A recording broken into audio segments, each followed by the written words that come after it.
धनगरांना आदिवासी करा, बंजारांना आदिवासी करा, अशा प्रकारचा जो ग्लू सरकार या महाराष्ट्रामध्ये करताय, बांधवांनो, आदिवासींच्या बाबतीमध्ये सर्वात मोठं षडयंत्र करण्याचं काम हे सरकार करतंय। कशा प्रकारे ती तुम्हाला मी एकदम अतिशय समतोल सांगतो की मणिपूरमध्ये जी दंगल झाली ती ह्याच कारणावरून झाली की शेड्यूल ट्राईब मध्ये इतर समाज घुसवायचा आणि जे काही शेड्यूल ट्राईबचे कायदे आहेत, जल जंगल जमिनीचे आपले कायदे आहेत, लोकसभा ना विधानसभा सबसे उच्च ग्रामसभा म्हणजे भारत स्वातंत्र्यापूर्वीची आपली व्यवस्था होती, सगळी व्यवस्था सुरुंग लावून उद्ध्वस्त करायची, अशा प्रकारचं षडयंत्र या देशात सरकारचं चालू आहे। आणि मग आता बंजारा म्हणतात की बिहारच्या धर्तीवर, बिहारमध्ये बंजारा समाज एसटी मध्ये आम्हाला महाराष्ट्रामध्ये एसटी मध्ये करा, धनगर समाज म्हणतोय त्यांचा तर पुरावाच नाही।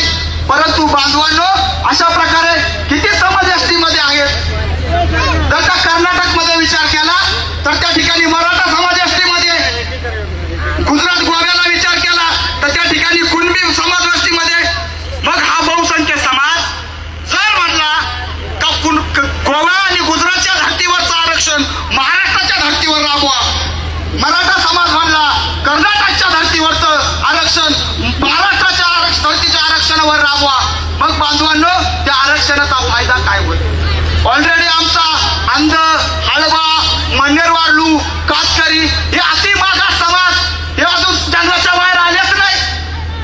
आणि बांधवांनो, आमच्या छात्या मोजण्याचं सरकार काम करत असेल तर बांधवांनो, पावडर खाऊन आदिवासींच्या छात्या बांधलेल्या नाही, आमच्या छात्या एक खेकडा मासा खाऊन बांधलेल्या या निसर्गात तयार झालेला आदिवासी आहे, हे सरकारने लक्षात घ्यावा। आणि म्हणून बांधवांनो, जास्त मी काय बोलणार नाही, परंतु जे बाहेर राज्यामध्ये एसटी मध्ये असलेले समाज जर महाराष्ट्राच्या राज्यामध्ये घेतले तर महाराष्ट्रातला आदिवासी समाज अजून मुख्य प्रवाहामध्ये आलाच नाही। आणि म्हणून आज कुठेतरी आमचा एक आयएस अधिकारी होतोय, आज कुठे आमचा एक तहसीलदार होतोय, त्यामध्ये आमची बिंदू नामावली खाली नेऊन सरकवली। आणि बांधवांनो, मग अशा प्रकारचं षडयंत्र काय, सरकारचं षडयंत्र काय?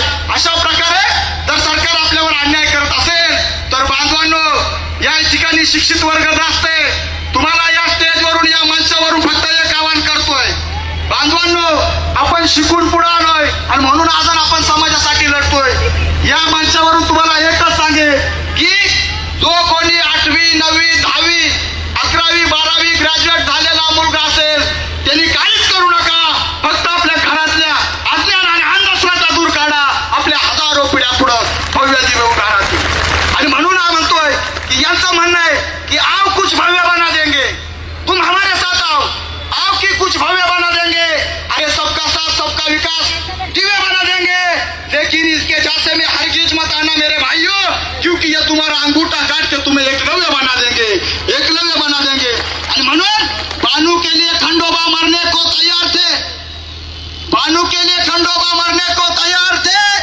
और राधा के लिए किशन जी मरने को तैयार थे, लेकिन मेरा बिरसा ऐसा शेर था जो अपने मिट्टी के लिए मरने को तैयार था, मिट्टी के लिए मरने को तैयार था। आणि म्हणून बांधवांनो, सरकारला आपण साफ विचारलं पाहिजे। आणि म्हणून आज जन आक्रोश मोर्चा या माध्यमातून सर्वांना एक इशारा देतो की सर्व जो आपला समाज आहे सर्वांनी एकत्र ही आपली वज्रमुठ आहे आणि भारतात फक्त एकमेव असा समूह आहे की जो समाजवाद करत नाही, आदिवासी म्हणल्यावर निगड्या छात्या घेऊन रस्त्यावर उतरतो, तो आपला आदिवासी समाज आहे। एवढं या माध्यमातून सांगतो।